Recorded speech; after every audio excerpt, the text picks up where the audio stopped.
Yo, what is going on, y'all? Welcome into Cardinalytics and Arizona Cardinals podcast, hosted by fans for the fans here on Wednesday, November 27th, the day before Thanksgiving. Happy Thanksgiving to all who celebrate and all who partake in Thanksgiving. Happy Thanksgiving to my guys as well. Wasn't a happy Thanksgiving for our Cardinals on Sunday, but it's okay. We'll talk about it. We'll get into it. Here are my co-host Jake Shaw. How are you boys feeling on this Thanksgiving Eve?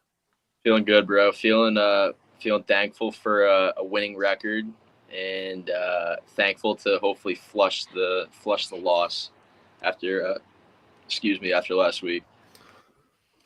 Yeah, happy Thanksgiving to y'all boys. Like Jake said, like hopefully we can, we'll move past what was last week, the kind of laziness that was last week coming out the bye, but Mhm. on to better things, man. And glad that we got this little holiday break to just kind of relax and chill. Yeah. Yeah, I'm definitely as well thankful for a winning record. We've been through the ringer the last two seasons, 4 wins the last 2 years, 13 losses, 26 total losses that, we as a fan base have felt over the last two seasons. And last two seasons around Thanksgiving, but football hasn't been, what should I say, meaningful for our franchise. So it feels good. And as Jake said, thankful to be talking about a winning team and, meaningful football down the stretch where, a team that could possibly and hopefully looking to make a playoff push in this last couple month and a half of the season. So obviously our plans got halted, I should say, last or this past Sunday in Seattle. Cardinals coming off of a 4-game winning streak.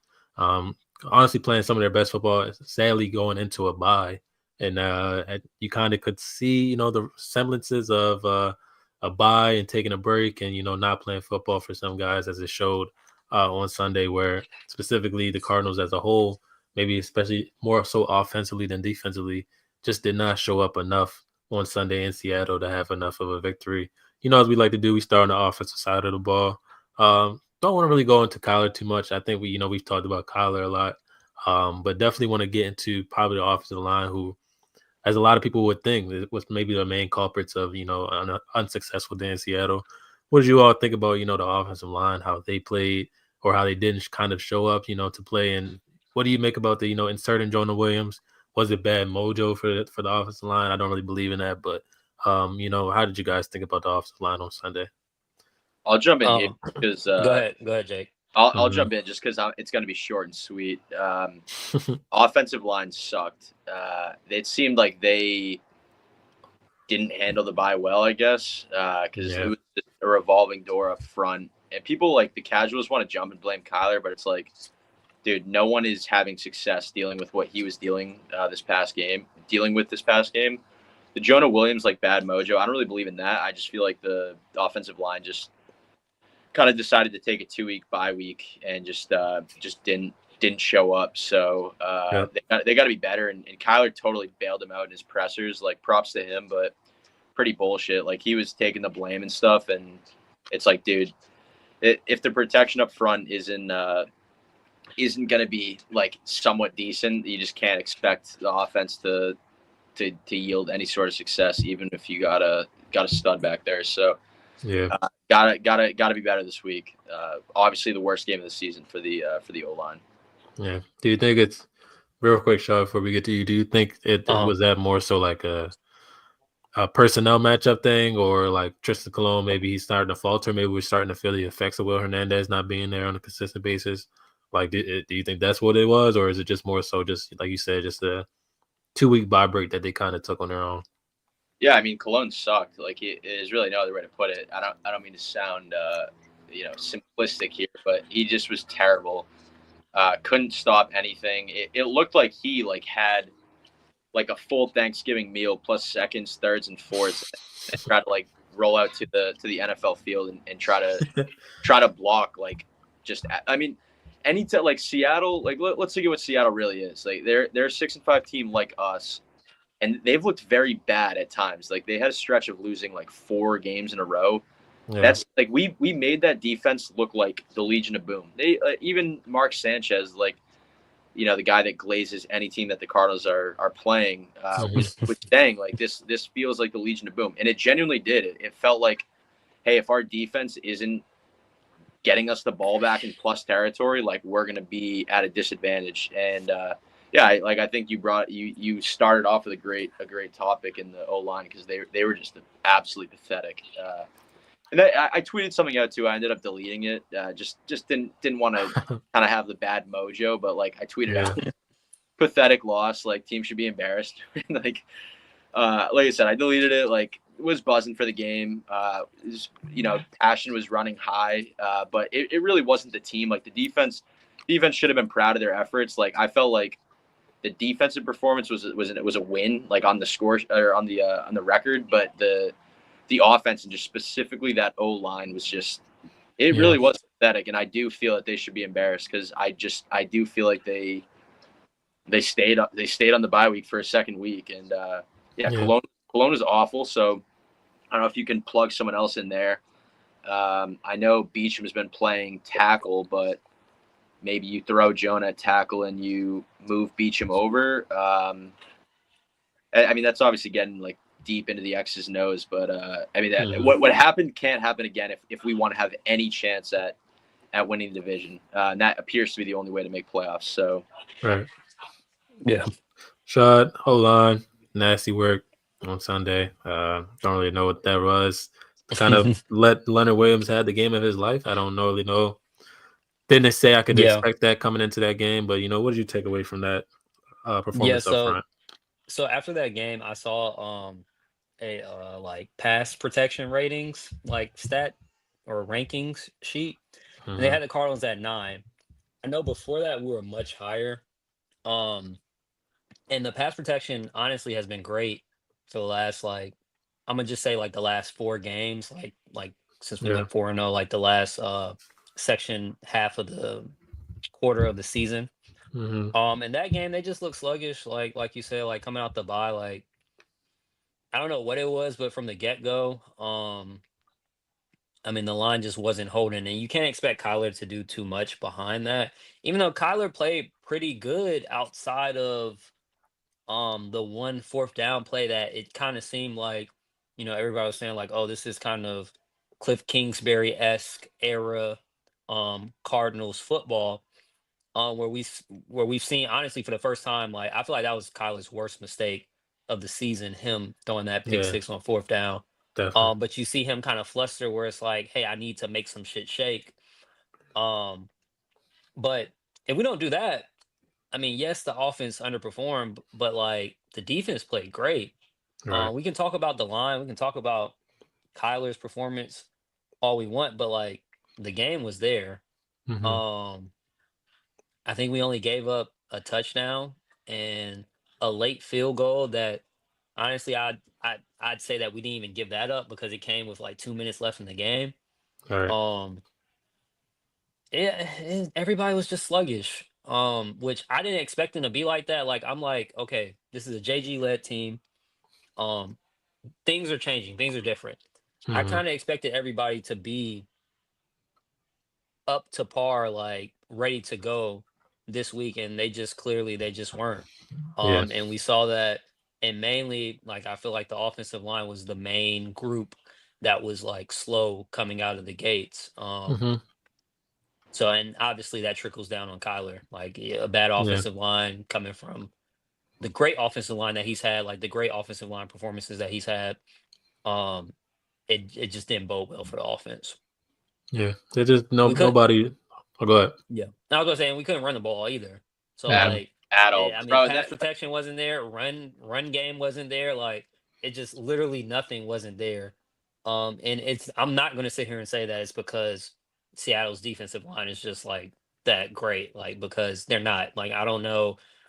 It's some linebacker on Seattle that they kept calling out his name, and I'm like, I've never heard this dude before. Like, they're not that great. Like, I Mm-hmm. personally feel like we just came out of the gates, or came out of the bye slow. The line just blew. Like I totally forgot about that. The running game was like it genuinely looked like a D3 college team trying to run the ball against an NFL team. Like Yeah. there was never anything there. I mean, the longest carry we had was DeMercado's only carry for 14 yards. That was on like a third and like 18, I want to say. It was when he almost got it. So they were just in pass protection. I mean, in a pass focus defense, so it was kind of just easy to get that like chunk yardage. But I mean, Connor's longest was 4 yards, which is it's crazy, bro. Like, let me know the last time you saw a James Conner game. 7 carries for 8 yards, like averaging about a yard a carry. Well, my thing was like, yeah, he wasn't running the ball, but he wasn't running the ball well. But like, we've seen James Conner not run the ball well, but then we kind of implement him in the passing game and the screen Right. game, and it's like that's Yeah. an extension of the run. And they didn't start doing that until like midway through the third quarter, fourth quarter, and it's like I think James Conner ended. I mean, he ended with some decent yardage through the air because they definitely went to him one them drives. But like we could have been doing that the entire game. I was gonna Um, say he was five since the five line wasn't playing well. he was 5 for Hmm 41 in the receiving game, and you're totally right. Like, could have just used that more.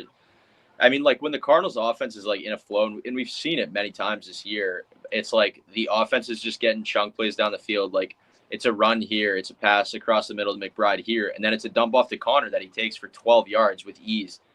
5 for 41, like averaging 8.2 a catch. It's just frustrating to not have gone to that more in hindsight. Well, y'all saying, there was no Connor and stuff like that, but I feel like a lot of those yardages that Connor probably would have gotten outside of maybe 3 or 4 plays from McBride, his he had a career day, in catches and yards, and he's basically just kind of used McBride as the underneath player in the game, and you kind of saw maybe McBride was getting 7 to 8 yards a catch most of the time because they're kind of prioritizing taking away the run, putting 8 guys in the box, and Yeah, Yeah, I he mean, had a career day. when you have any receiver that has 12 catches with an average of 11.1 a catch, like that is elite, like Hall of Fame level stuff. If you have 12 catches and you're averaging over a yard past a first down a catch, like I mean that's just silly. That's like prime D Hop that we saw that first year with Kyler, which is insane. But that leads us to the next point. What did you guys think of the Marvin Harrison usage? Because he was 6 targets and 3 catches. Another subpar, sub 50-yard game out of the fourth overall pick. I mean, I'm I, kind of done expecting that, right? Right. yeah, You're kind of done expecting a flash game. It's not really just gonna happen. Like it's not built into the offense for him to have a flash game. Now he can have a big play or 2 or 3, but it won't be like 8, 9, 10 catches, 170 yards, 2 I was gonna, touchdowns. I You're was gonna not gonna see say, that. do you boys think in the remaining 6 games that we have, do you think we see a Marvin Harrison game where he has 8 or more catches in a game? It would be a I game where mean, I you're can getting see blown that. out. No, You you don't think so? no. I could see him like just having one game where he has 8 or more catches, but like at the same time, like you said, Corey, like it's kind of like this is kind of what we're used to when it comes to this offense. Like it's going to be a lot of Trey McBride, like Marv kind of sprinkled in. Honestly, the main guy that, and I mean, I know we're talking about Marv, but like the main guy that I was just watching this game and I'm like, yo, like, where have you been? Greg Dortch. Like, he ain't been involved at all. At all. Like, at all. But, Dude, That's but crazy. as I'm far as the game, as far as the game that Marv had, like, I don't know. I thought Marv had a decent game. Like, maybe we could have went to him a little bit more, but like, I mean, when his number was called, I felt like he did what he was supposed to do. Like I remember it was one route that he had against Tariq Woolen where it's like, all right, we just need a basic like slant route or basic like I don't know, we just need like 10 yards or something like that. Yeah, that's slant Marv he runs a caught. slant, beats him, comes across the middle, easy catch. Like Mhm. I don't know. I feel like Marv has been playing well. It's just Drew ain't been dialing. Drew didn't dial his number up that game. Like yeah. it just came down to that. I got 2 things off of that. The first would be, do you guys know the specs on Tariq Woolen, like his height? He's Six six three three. runs a 4.3. Bro, Like dude. So Corey, pre-show. This is actually I just remembered what I was saying. So I have a buddy I work with that lives in Seattle, big Seahawks fan, was at the game, and it was on the ball on, I forget which down it was, but Kyler kind of like threw one up. It was like a 50-50 ball where Woolen was on Marv, and Marv ended up having to play like defender to save the Oh yeah, INT. yeah. And my buddy was like, that was the stupidest decision ever. He was texting me from the game. He's like, that was the stupidest decision ever. Kyler really got away with one there. And I was like, what do you mean, bro? Like Marv's 6'4". Like that wasn't like he didn't get away with anything. Like that's a mismatch in a 50-50 ball. And he's like, what do you mean? Tariq Woolen's 6'4" too. And I was like, no way. I looked it up. Tariq Woolen, bro, is 6'4", which has got to be like the tallest DB I've ever heard of. I had no idea. Like, so he's an absolute like He's just fast as hell. right. Like he like is what Isaiah Simmons was like supposed to be, right? Like this freak athlete, like insane athleticism. So I thought that was crazy. And then the second thing was Greg Dortch. Like if you go back and watch the tape from this past game, and honestly others, they'll always bring Dortch in motion out of the slot. Bro, one of those times, just quickly give it to him. Like he's proven that he can take it right out of the backfield as they kind of, especially how they used Rondale Moore last year.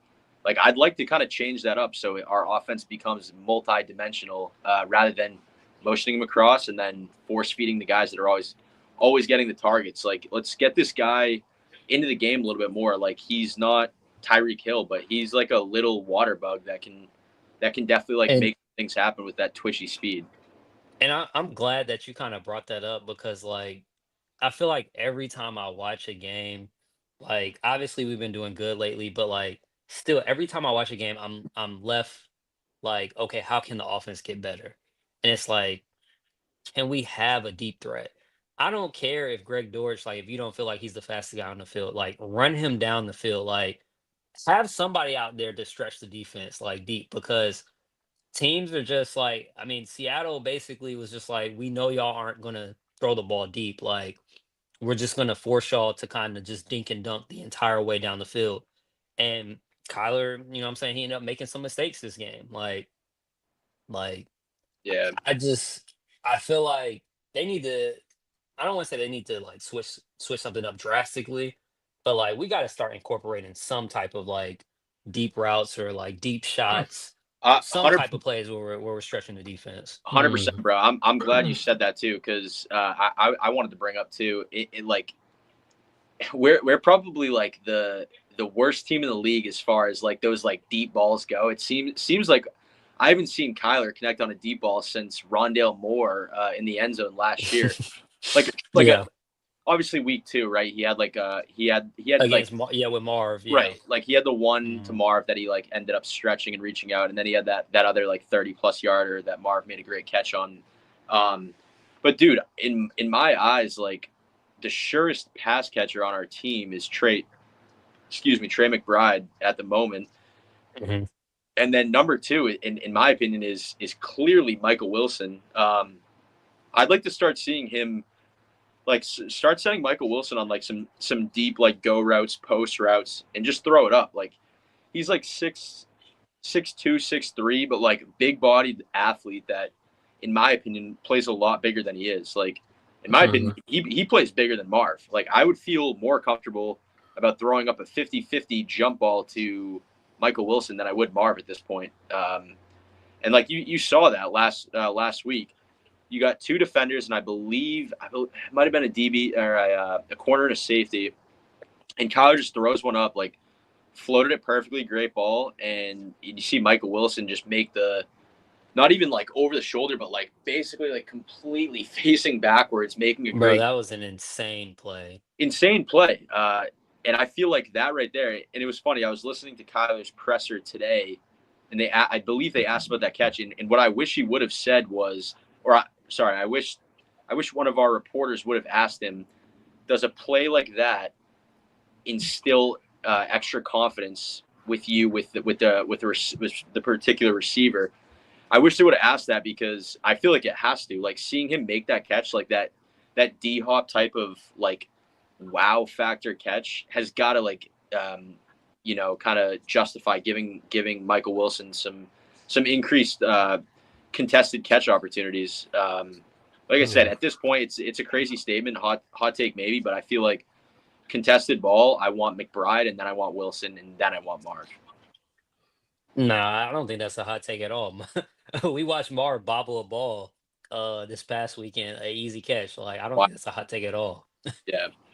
Yeah. I'm I'm also glad you brought up Greg Dortch because that was exactly what I was thinking about, and talking to myself is saying that he's starting to become very expendable, and I'm kind of ready to see it be done with. Like that's the main thing you mentioned in shot is like who is the player?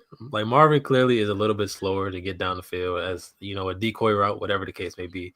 Why are we not using an Xavier Weaver, whatever the case may be, to get down the field? Like let's just send receivers down the field because as you mentioned it, Seattle safeties literally just played up on everything. They never had this play on the back foot at one point in the game.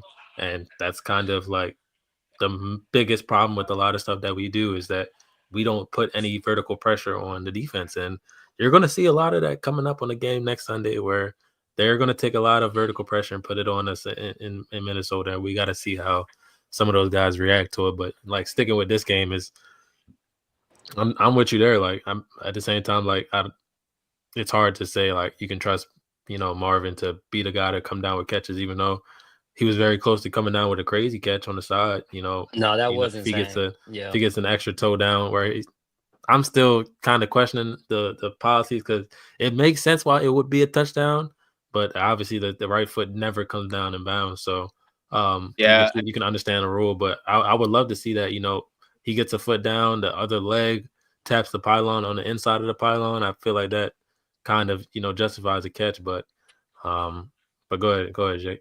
No, I was just gonna say, like, like the proof's in the pudding. Like exactly what you just said. Like that would have been a great catch, but it wasn't. He didn't get his feet down. In my opinion, he's yet to prove that he can come down with like make these spectacular plays as he did for so long at Ohio State.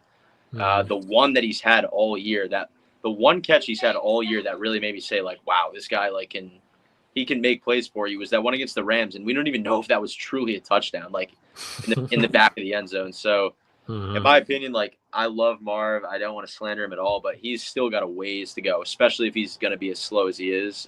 Yeah. But while we're on the topic of Greg Dortch too, I know you boys feel the same way as me. I hope you're going to be happy I'm bringing this up, but like, and I have a lot of love for Dortch. Don't get me wrong, but how bad has his decision making been in the return game this year? We talk about it in our chat once a Yo, Dude, game.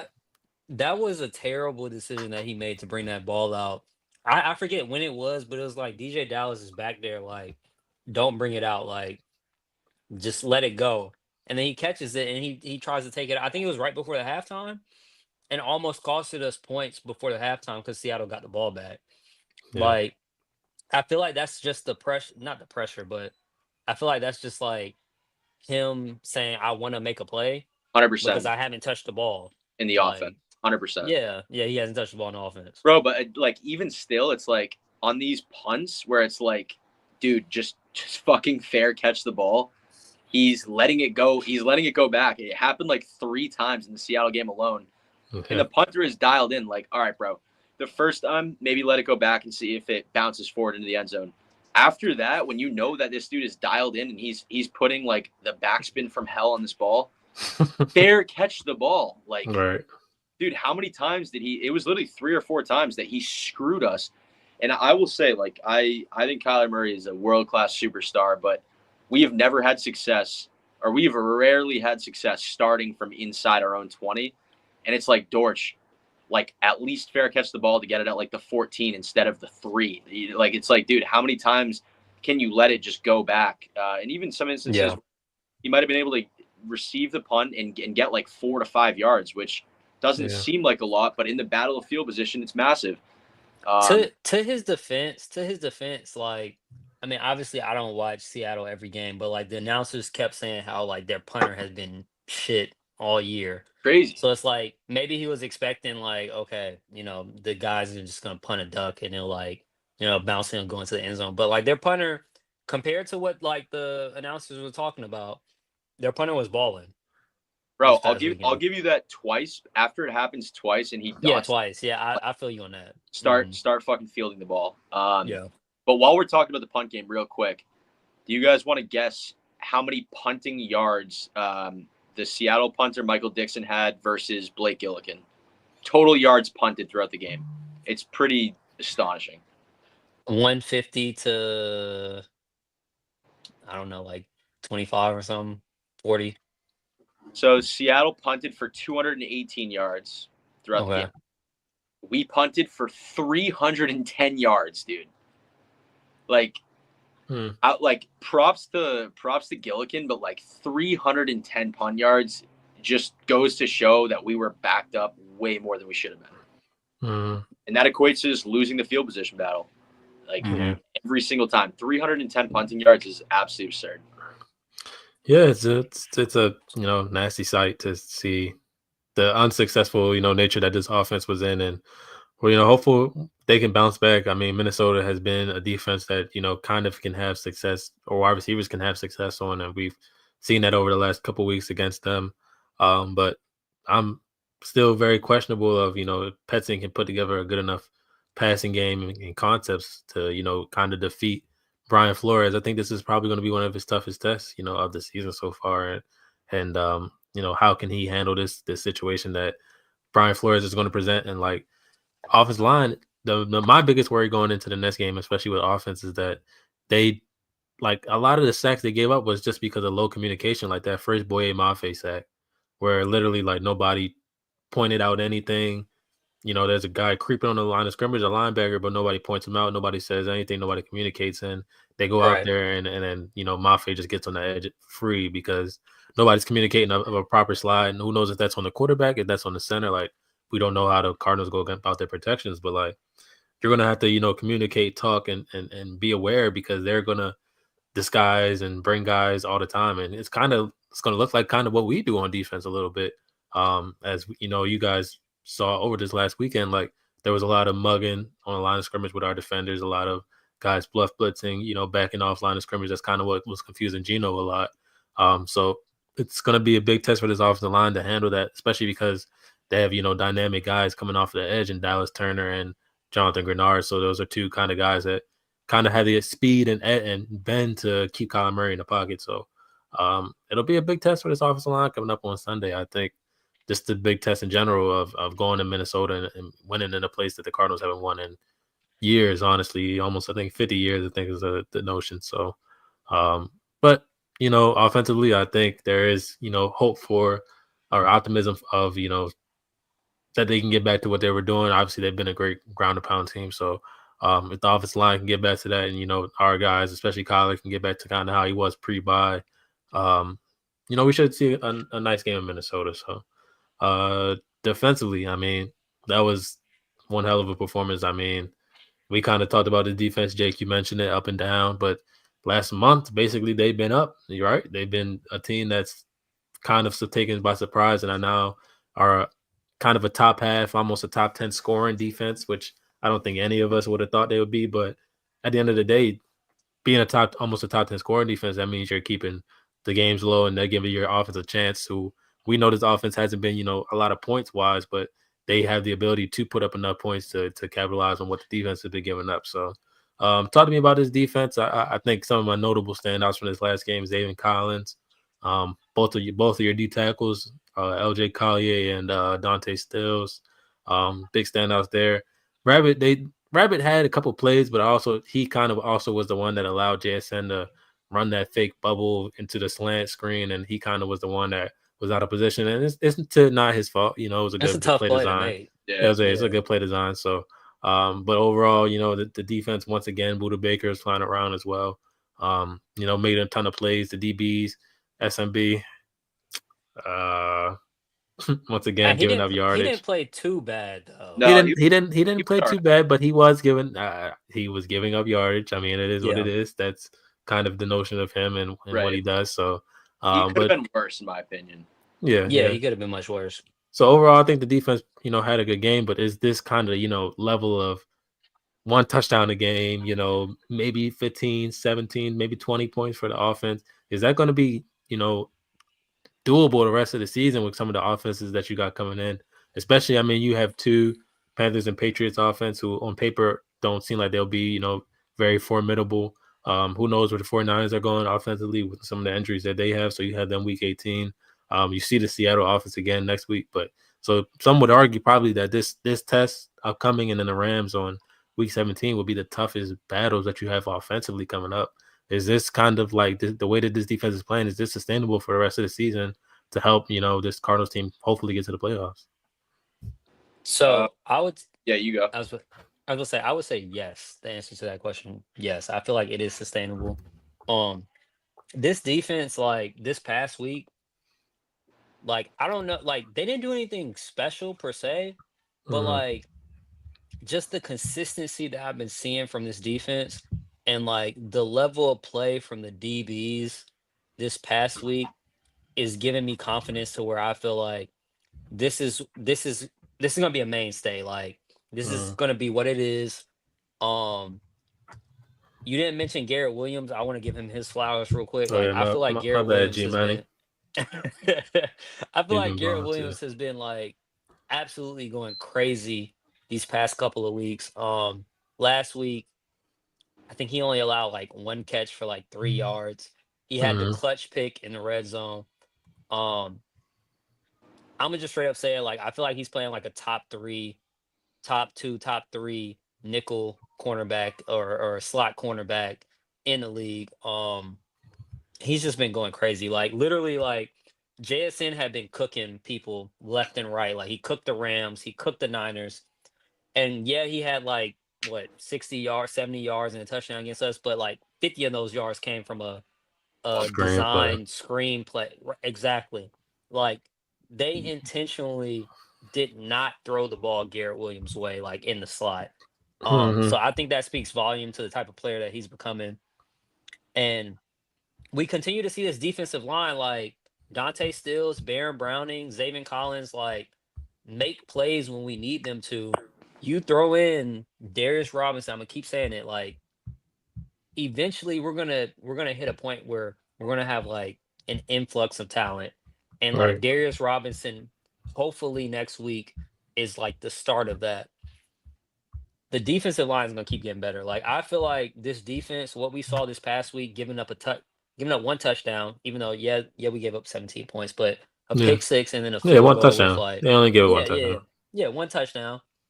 Um, I feel like that is what they are. Like, Mm-hmm. um, man, the defense they balled out. Like honestly, like going from last year to what they are now, like literally like what they are now, like going into next week, like it's night and day. And it just I don't know, man. It just feels so good, like seeing kind of like the DB play, the linebacker play, like and credit to JG, credit to Rallis. Um, he has these guys, or Rallis has these guys playing like out of their mind right now. And credit to Monty also for bringing in Barron and we'll see what Darius does hopefully this week. Yeah. But the defense I definitely feel like is we can move forward this season and expect what we saw against Seattle. Mm-hmm. But Jake, this unit's been playing their asses off. Keeping his team in games and even making the efforts the last game against the Jets and the Bears be blowouts because of what they're doing so far this season. Yeah, no, How are you feeling about them? I feel like the defenses they played their asses off. Like you guys said, one touchdown, gave up the field goal too, which was super clutch kick by what is it Myers at the end there. No, like the defense has been playing as good as you can hope for out of this crew. It's just the offense, man. Like definitely a lot of props to JG, a lot of props to Nick. Absolutely no props to Petzing. Like just the tragedy of a game on offense. If we're able to have like even like 70% of what we've had offensively the last month, this past week, we win that game. So it's shitty, bro. Like I'm still. The more I look into these stats, the more I get pissed. Like Yeah. it felt like they dominated us on defense. They had 5 sacks. It felt like we weren't as good. We also had 5 sacks. Yeah. Shout out Dante Stills. He's been a dog. Shout out Baron Browning. It looks like he didn't officially have a sack, but got one QB hit, and he's just that type of guy that's like always freeing up. Yeah, he's almost there. He's right there.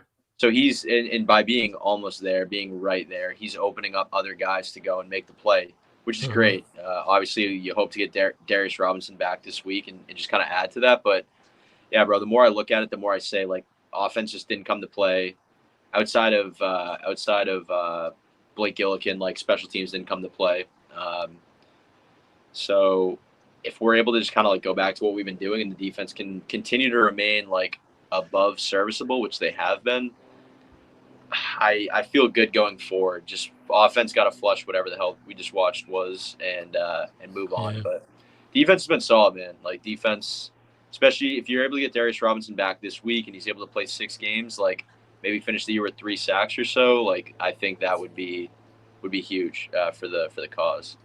Yeah. Well, I mean, you got like you said, Darius Robinson. Forgot to mention him. He is also looking likely to make his debut on Sunday. He better So play, man. he likely is going to play. I thought he could have played last week. Obviously, like I was saying, Hmm. I feel like I felt like he could have at least gave us 25% of the snaps and just to get him, his wind under him, and that be the game. But they're being cautious. This that. But again, we got a potential division to win. I would love to just go out there and just say 25% is good enough to keep you still fresh and healthy. And so obviously, if they felt like he could have gone out there already, they should fully unleash him on Sunday.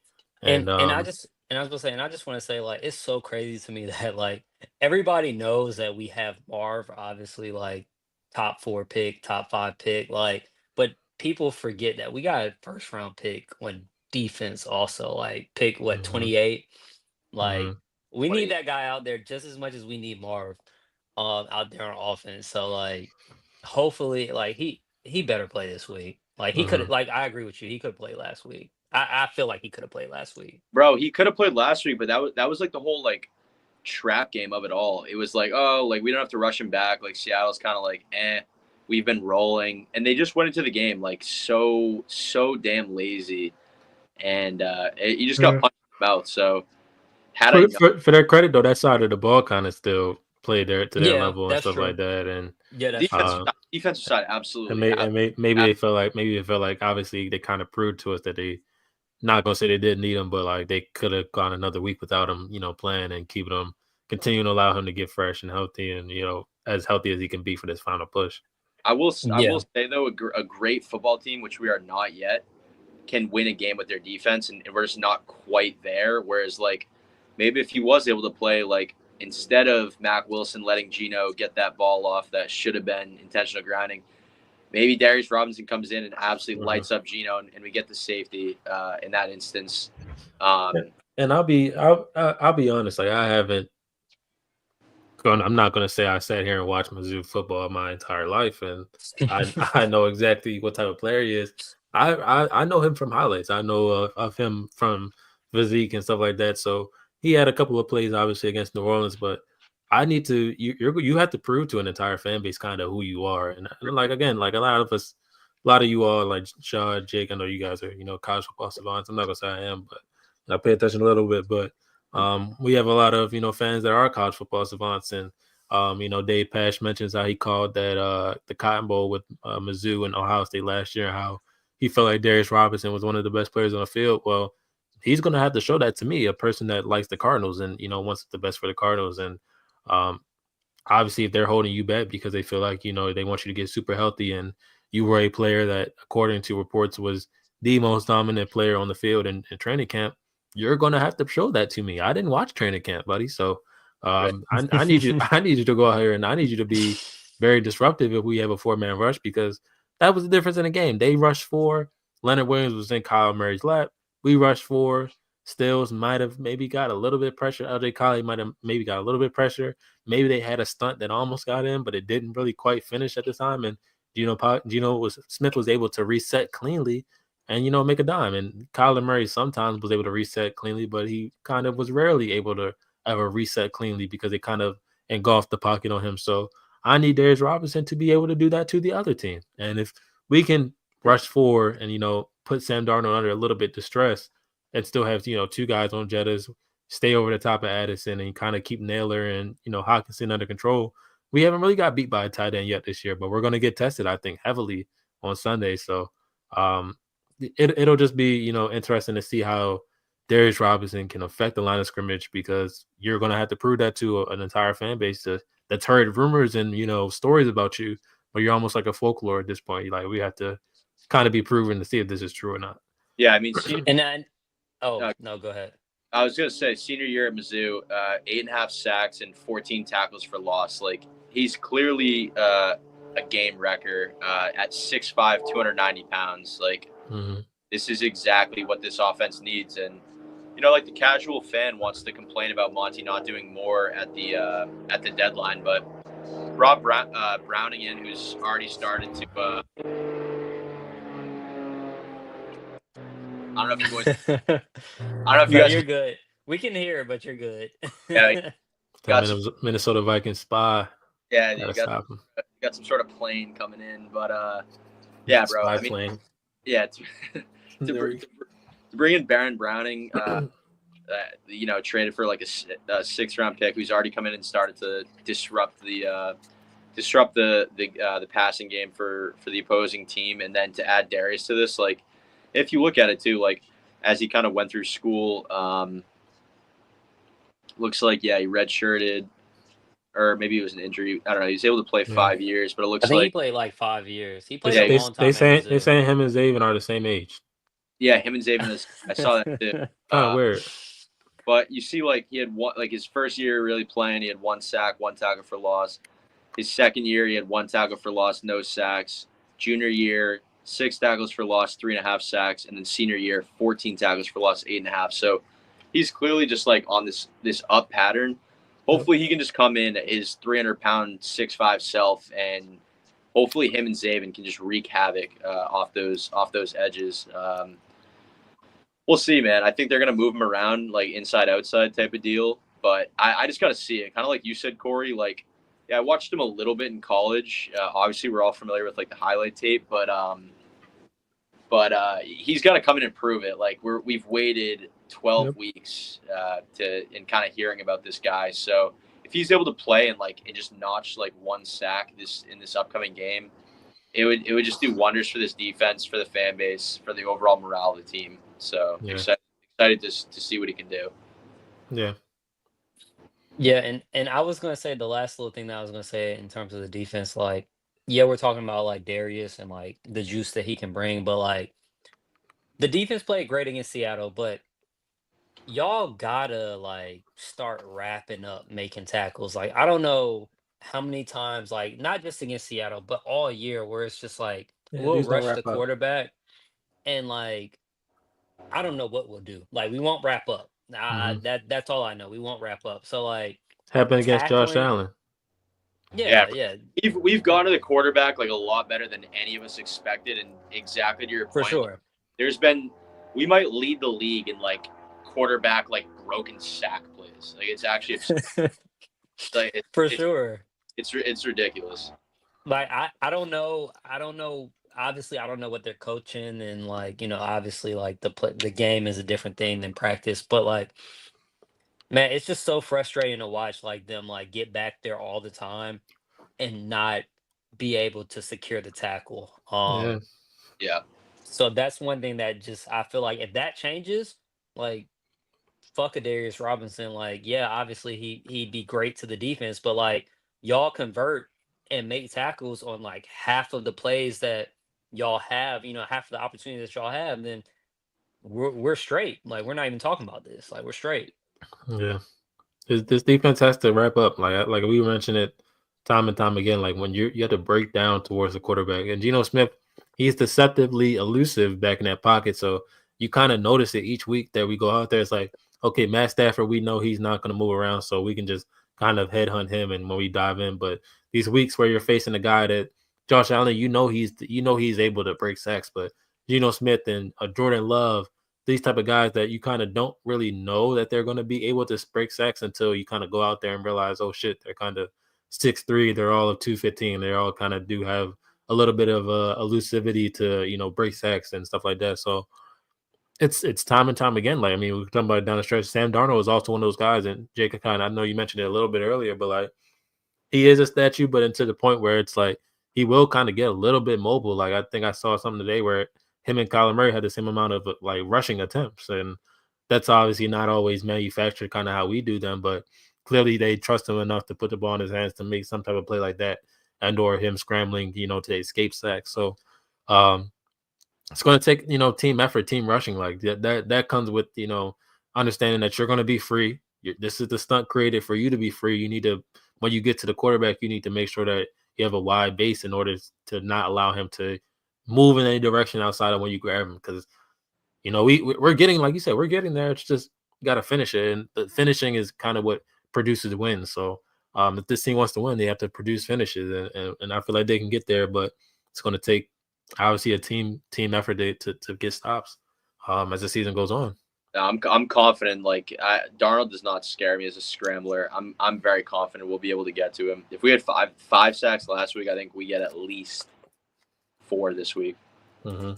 And so it's also going to be about it's also going to be about confusing him, man, making sure that he plays, and that's the thing. Like I was saying earlier, is like he goes against a defense in practice that I feel like we're going to kind of do as well. Like a lot of guys up on the line of scrimmage, who's coming, who's not. I love seeing David Collins rushing at the 3 technique this past Sunday, because it's not just a tackle who's better at pass protection. You actually put him against more of a guard that he kind of almost has the same similar size profile to, and he was winning a ton inside the middle. So I'd love to see that again this week, and creating him with Darius.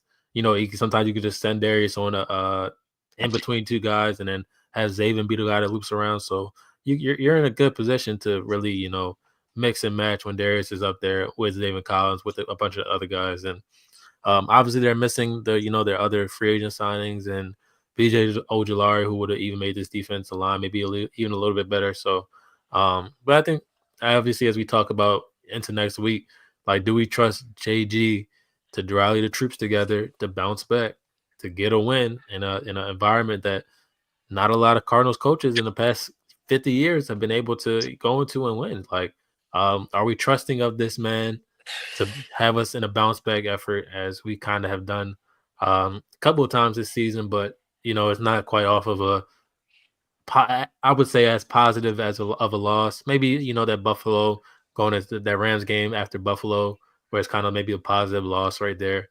This, I would say, is kind of another one of those positive losses, and they're able to bounce back. Maybe even that Detroit Lions game as well, where they bounced back and won, I believe. Oh no, they lost the next game, if I say right. So Yeah.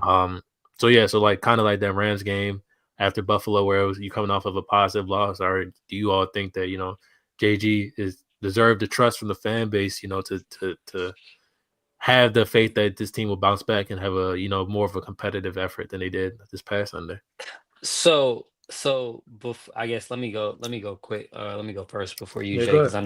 I know how you feel about the this Vikings game. But I feel like for me, like I have a lot of trust in JG. Um, I have a lot of trust in Rallis, but the guy that like I don't know when I'm getting out of is Drew Petzing. Mm-hmm. And I feel like Drew, obviously the offense had like a poor showing, or a poor, like, what I'm saying, showing from this past game against Seattle. And like you kind of mentioned beforehand, like you going up against Brian Flores with Mm-hmm. Minnesota, and they're 9-2, you're at home, like they're gonna doubt the pressure. Um They also haven't been home in a month, by the way. I just looked at oh, that on the schedule, and they've had 3 straight road games. So they haven't been home in a month. So they're also yeah, that's true. I guess they're still 9-2 though. I feel like they haven't lost a game in like yeah, yeah, yeah. No, no, I'm not saying they did their a record. I'm while. just saying like them. Hmm. They're probably itching to get home and be in front of their own crowd, I should say. Yeah. But for me, like I got the most, to answer your question, I got the utmost faith in JG to have everybody right in terms of like the defense and everything. But like offensively, like play calling, Kyler kind of like, what I'm saying, going up against Brian Flores, Drew Petzing going up against Brian Flores, like that's where I'm like, I don't know. I don't know how we're gonna come out offensively. And I feel like that's where the game is gonna be. Like I'm pretty confident that the defense is gonna look like how I looked against Seattle. Like We're gonna come out, we're gonna do our thing, and not allow a lot of points. But offensively, I just don't know what the bounce back is gonna look like because you are going up against somebody who is one of the top defensive coordinators in the league. In my opinion, he's one of the top defensive coordinators in the league. Yep. So Are we in for a Kyler Murray exposing game? Like, is that kind of what you're saying based off of expose the? no. I wouldn't say exposing. I would say that like honestly, how I look at this game is like if Kyler comes out and like let's say Kyler comes out there and he has like 300 yards, 2 to 3 touchdowns, Mhm. no picks, like you know what I'm saying he maybe throws like 4 or 5 incompletions. I'm like, okay, Kyler has elevated, matured, Drew Petzing, he's straight, you know what I'm saying? But like I wouldn't say that it's an exposing game for Kyler because like Kyler is just playing within the offense. Like the Mhm. only time that we've seen him try to play outside of the offense was like this past week on the 4th down, where it's like, yo, just live to see another day instead of trying to throw the ball and you end up throwing a pick six. Like I feel like he's not really doing like anything Kyler Murray. It's all Drew Petzing. It's all within the offense. It's all within script. Yeah. So for me, it wouldn't necessarily be a Kyler Murray come down to earth game. It would just mostly be like, all right, Drew, like what are these plays? Like Yeah. what are we doing? So if Drew is the guy that people have been talking about, like, hey, like you might be like a potential head coaching candidate, like, bro, You I need to need you have to a good bounce showing back. this week. I exactly against Brian Flores, like Yeah. Who we know is going to have coach interviews in a few weeks, so exactly. it's like, It's almost like any other position on the field. It's like if Kyler knows, hey, I'm going up against another top quarterback. I know I need to show. I know I need to ball out. If Marv is going up against a wide receiver, I mean against a cornerback, top cornerback, I know I need to ball out. Drew, yeah. you going up against Brian Flores after the shit show that was last week offensively, bounce Mhm. back. Like that's kind of who I'm putting it on. And I wouldn't say that it's a Kyler Murray exposed game. I'd say that more so it's like a Drew Petzing like hopefully get right game. Mhm. Go ahead, Jake. Um, yeah, I feel like I'm very confident in our ability to kind of bounce back in this one. Trust JG for sure. Um, the Petzing head coaching rumors, bro. Like, take the guy. Like, No, he's no bullshit. I ain't gonna lie to you. like I'm there too. it. He can, Cause they can have him. seriously, Hey bro, man, hey look, Dabo might be out there. Yeah, I'd and love, it's, it, bro. Honestly, like, and yeah, I I get. was go ahead. No, I was gonna say like Petzing, he definitely strung together like a few good games, but I know it's just one loss. Like, you don't want to overreact, but it's like, dude, there's just like instances where the same issues kind of like come about where it's like he's so obsessed with the run, but like Kyler Murray is a dynamic passer, so like it's foolish to not be able to utilize that. And I just feel like this past week was another example of Petzing just not being able to adapt to the specific game that we're playing.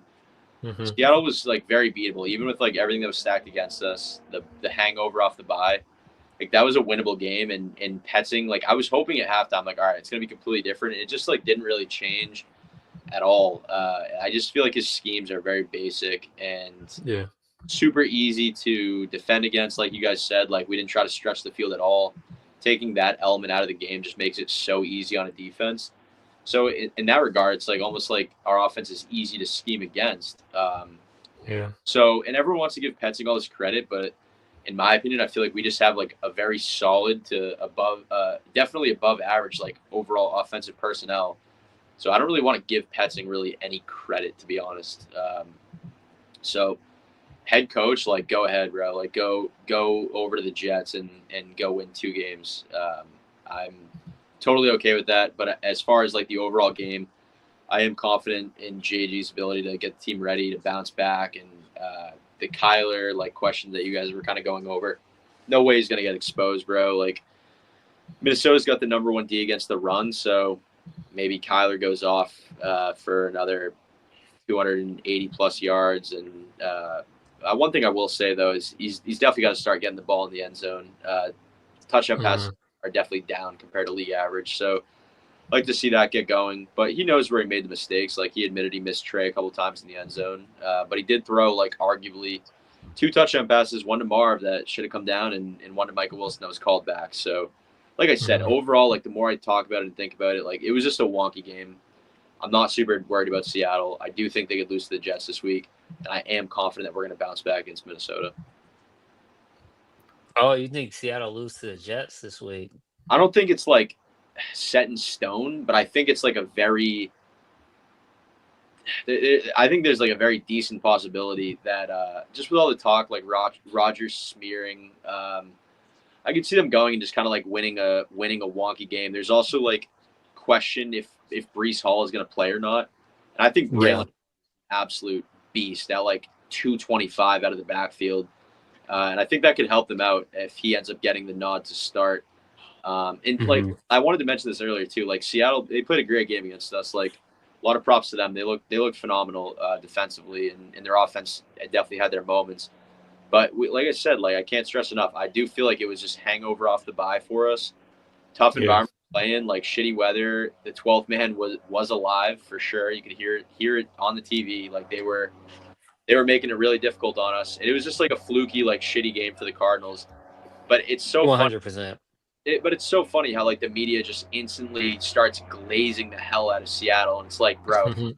I've watched a good amount of this team's games this year, and like I still remember them losing to Buffalo like 31-3. Like they're not that good of a team, and I'm very I confident that we can go I beat them. think I think they only got to the red zone like once or twice, if Mhm. maybe not even twice. I think they got to red zone once, and Mhm. I know we got to red zone at least twice. The way With the the way our offense played this week, like we would have lost to a yeah lot of bad teams. So I feel like it wasn't as much of Seattle being this like, whoa, they're way better than we thought, as much as it was Cardinals played like 32 out of 32 offensively. So yeah, but I feel like you take away the pick six, we convert on our two times in the red zone, or yeah, our two times in red zone. That's it. We win the game. You know what I'm saying? Like right, at a bare minimum, like we win the game. Like I don't think Seattle did.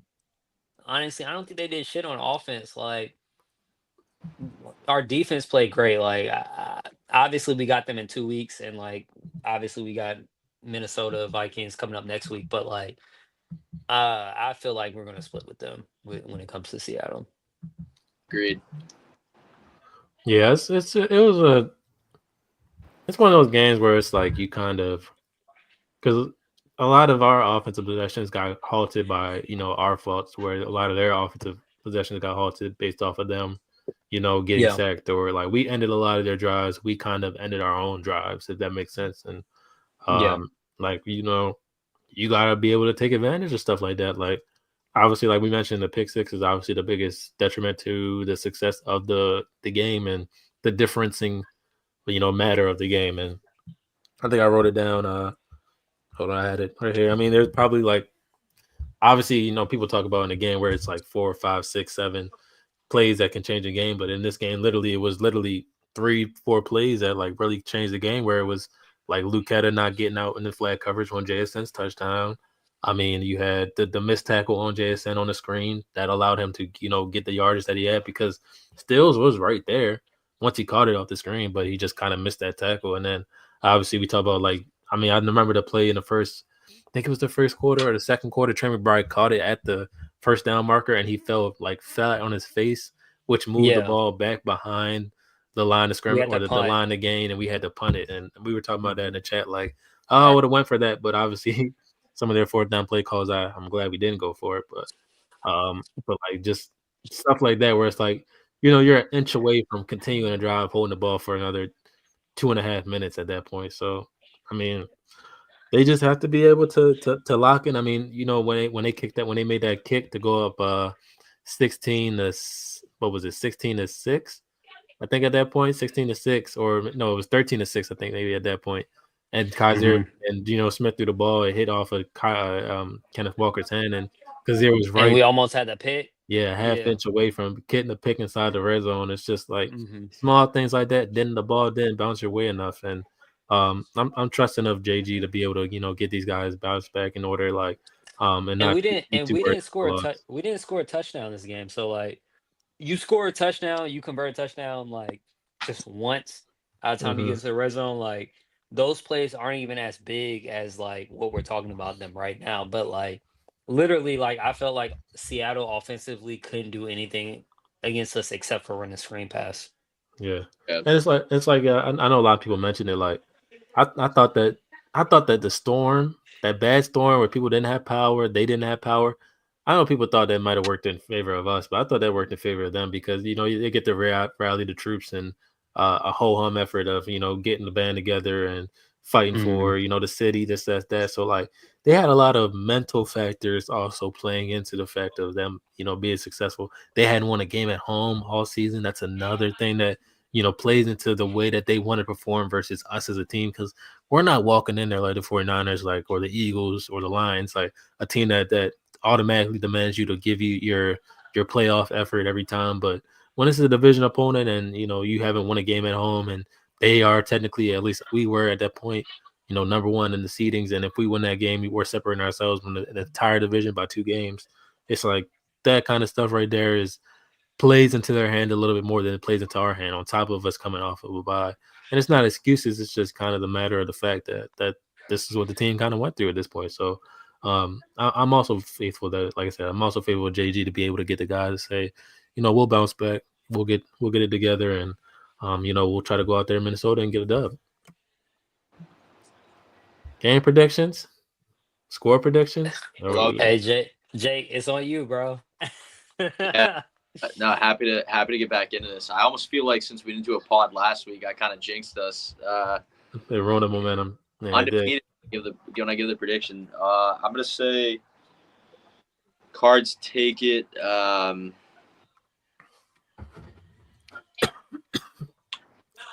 say 27-20. I'm gonna say we go 3 touchdowns, 2 field goals. They go 2 touchdowns, 2 field goals. It's 27-20. 27-20. Yeah, had a question for you boys too, just for the fun of it. Given the holiday, want to just run through and give some predictions for these games tomorrow, just to get in the spirit a little bit. Why not? Absolutely, Let's do shoot. it. Let's do it. All right. Up first, we got Detroit and Chicago. Let's see. I mean, Detroit. I I'm, mean I'm Detroit, Detroit. Yeah, Detroit, yeah. Like Detroit's proven that like it don't matter who they playing against, they not playing down to their opponent. So like yeah. Detroit. I'm gonna I'd say probably say Detroit. Chicago. I know it's a crazy take, but the line is moved. It opened up at like 11.5. It's all the way down to -9 for Detroit. I feel like last year too, Detroit was supposed to give Green Bay the business, and they got smoked. So I think this is kind of a trappy game for Detroit. Chicago in the last 2 games, they lost to Green Bay by a point, and they lost in overtime by a field goal to Minnesota last week. So I'm going to say Chicago pulls the upset in that first one. And then we got Dallas and the Giants. Dallas. I think. I feel like the Giants are I don't know. I just think the Giants can win this one. The Giants can win this really. one. I Just feel like they because just Drew imploded. Lock, Drew Lock is way better than DeVito. That's me personally. I I just agree. I never bought the DeVito stuff, but I think Drew Lock is better than him. I think obviously Micah Parsons could have his effects on the game, and if that happens, then that is what it is for Dallas. But Dallas, I don't know. That kind of was like a fuck you Commanders, fuck you DC kind of win. But Yeah. can they sustain it, and can the Giants be as bad as they kind of are showing? Defensively, they won't be. So I don't know. I'm going to Did the say that Giants win that? kind of looking at it from like a betting standpoint. I'm definitely going Chicago with the spread, but I like them to win. I like the over a lot in the Giants Cowboys game. It's like 36 or something like super low like that. I think the Cowboys win, maybe don't cover, but I think that one could go either way. And then Thursday night, Thanksgiving wrap up is Miami traveling to Green Bay. It's supposed to be cold, maybe some snow. Who do you boys got in that one? Green Bay. You tell me why I'm picking Green Bay. Cold and snow. That doesn't work out for the Dolphins. So No. Dolphins have been historically bad in the cold weather, but I'm gonna go with the upset. I think Miami. really, I think they get it done. I feel You like riding the Tua wave? I'm riding the Tua wave, dude. I feel like he looked great last week. His first game back, I thought he looked great against us. We were just able to just play play a great game and sneak out a dub.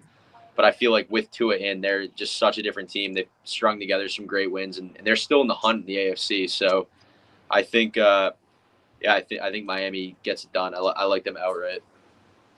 Hmm. I got Green Bay in that one.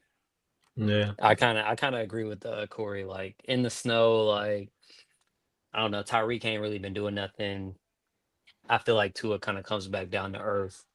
Um, Dude, no, I just got Green Bay. I will say though, Jonnu Smith has been playing like phenomenally for Miami, No, and he has. Achan is like a beast out of the backfield. And then even last week, what's his face? Waddle had like his best game of the year. So Hmm. I think that's going to be a good one though. Yeah.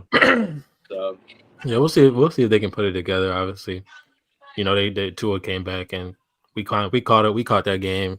I should say when Tua first came back. So, but last 2 weeks he has been lighting it up. So we'll see if he can continue that. Like I said, I just think that cold and that weather can kind of halt them and make them kind of a one-dimensional team. And plus, the Packers defense isn't too terrible. They kind of play ball good well against McCaffrey and Debo and Kittle last week. Kittle scored, but speaking of the tight end, so maybe Jonnu Smith props. He might, score a yeah, touchdown again. I like that. But yeah, I just think Green Bay probably run away with that one, and then you'll have an NFC North where hopefully we handle business. And that would make one team 10-1, 11-1, and then the other teams the other two teams 9-3. So Right. that would be crazy. Yeah, no, honestly, should be decent ball. I mean, really, the only game that doesn't really mean anything is Giants Cowboys, but looking forward to it. But yeah, on the subject, what would you guys say is your all-time favorite Thanksgiving dish, whether it be a main course or a side? I feel like we got to get So okay, hold on. Let me go first because I have a very like unorthodox one. Okay. Um, which is not really like a Thanksgiving gift, maybe like where y'all are at. I mean, or Thanksgiving dish where y'all are at. But jambalaya, chicken and sausage jambalaya, That's fine. fire, Yeah. On fire, fire. Thanksgiving. Yeah, so look, so my people are from look, listen. My people are from Baton Rouge, Louisiana area. Yeah, Um, and obviously, like every year, like that's kind of like they'll do a gumbo because it's like the winter, and gumbo by itself is fire. yeah. But jambalaya though, like man, you No, great like jambalaya be hitting. good Yeah, I was Cajun gonna say jambalaya, bro. You can't go wrong, bro. that jambalaya with some Spanish rice on it, like in that shit, like that should be Hell yeah. busting. I ain't gonna lie to you. I'm Yeah, I'm so with that, that's but I don't know if I'm with that on end of November for the big meal. I didn't think that'd yeah. be a side. That's probably like one of It them. That's a meal up here. That ain't no side. look, it's a side. It's a side if you're dealing with like a Cajun family, Okay, Louisiana okay. family, like jambalaya, mac and cheese, collards, all that stuff. Like it's a side. I Hell yeah. gotta find myself at a Cajun Thanksgiving one time with Hey some man, jambalaya on the For side. sure, it's bro. gonna change your life. For sure, bro. How about Yeah, I mean, for me, I ain't gonna. Hey, that's that mac and cheese, brother. I ain't gonna hold you. That's really the one. That puts the plate together. It really doesn't matter what else is on the plate or whatever place I go, because usually 9 times out of 10 I'm stopping at like 3 or 4 houses. But at the end of the day, I always, mac and cheese has to go on the plate when I walk out. Has to be on the plate. Has to. If it's not in the spread, and I'm looking at it I'm actually like a connoisseur of it. Like I can't even lie to you. So it's like I'm really like I'm looking at it before I'm trying it. And if it looks decent, I'll put it in there. But if it looks bad, like I've been to a couple houses where I tell people like no, I'm good just because it doesn't look right. Hey, But look, uh, if it's the string mac and cheese, I'm straight on it. yeah, if it looks like I can like dive into it and it looks like I can swim my hand through the plate, then I'm okay. Like I need a little bit of rough texture that Yep. gets a nice crispy and it makes it I feel that. very enjoyable. But mac and cheese that one for me up there Okay. Okay. for sure. I would say I'd probably go honestly like I just become a huge stuffing fan. Can just eat pounds of the stuff, and also too like mashed potatoes, just like loaded with butter, some cheese in there. Huge fan. But I'm gonna have to try this jambalaya. Sounds very Bro, good. I wish I could take some of my mom's jambalaya and bring it to you, like when we come to Arizona. But like, Uh, I'm telling you, like a nice like chicken sausage jambalaya, like it's amazing, bro. It's That amazing. I actually like eat chicken sausage pretty often too, so that definitely sounds very fire, especially get like the spices and stuff involved. Yes. Definitely making me hungry, bro. I'm very excited for tomorrow. Big food guy. Yeah. Every year I have like a tradition where I don't eat for like I do like a weird little fast so that I can just absolutely load up on Thanksgiving Day. So I'm already like to the point where I'm like not eating anything You else. ready to eat? You ready? Yeah. Yeah. Hmm. So so Hmm. I'm super excited. I love to eat, love Thanksgiving. So, but yeah, appreciate you boys sharing those. Uh, Yeah. Yes, but yeah, sir. Yes, sir. Absolutely. So I hope everybody's able to enjoy their Thanksgiving tomorrow and enjoy the games. It's tomorrow, Friday, Saturday, college football rivalry week, and then obviously Sunday, big game for Arizona Cardinals. If you're able to win this game, you kind of are stamping yourself as potentially an NFC playoff team and a team that can actually be taken seriously. A lot of people love the Vikings, but a lot of people say they're fraudulent. So, will you be the team? Will we be the team to be able to kind of put them on national exposure watch? And I'm with a lot of other people when it's when they talk about Kevin O'Connell. Like, I think he's a great coach. I think he's a great schemer. But like, can we stop talking about this guy like he's like the QB whisperer, the hand of God toucher? Like, at the end of the Yeah. day, he's just another guy out there. I don't think he's a Tomlin. I don't think he's a McVay, a Shanahan, He's at least just not yet. he's just thankful to have Justin Jefferson. Yes, Justin Jefferson, you're able to, get Brian Flores on your staff as a good DC. That's a area of the field that you don't ever really have to worry about outside of Hmm. managing players. So, um, let's be the team to kind of expose this team, put them on national blast, and kind of make our claim on that we are legit, and that last week was just a blip in the radar. So, hopefully, Yeah. back next week talking about a victory. But as we peace out. You guys got anything to say before we head out? no, happy Thanksgiving. Yes, sir. Uh Happy. Go ahead. happy Thanksgiving and go Jaguars, Southern Jaguars. Hmm. We fighting in the Bayou Classic this year against Gremlin, or every year against Gremlin State. But shout out to them. That's Baton Rouge College right there, school my parents went to. Oh yeah, Always rooting for them. So Yes, sir. every Thanksgiving we rooting for the Jaguars. let's go. Yes. Saw Big Buddy. Like I said, I think I sent you that clip. Big Buddy Big hitting but a yeah. full split. I don't know what I'm saying, but hitting the full split after the big play. So shout out, bro. He didn't fall down. He's been waiting to score that touchdown probably since he was in, fifth grade. So shout out to bro. Definitely made a big play on that Saturday. Yeah. All right. So Well, we catch Fellas. anybody on the next one, and we catch you guys. When we're back next week. Yes, sir. all Sounds right. good. Appreciate y'all. All right. Yes, sir. Happy Thanksgiving, boys. All right.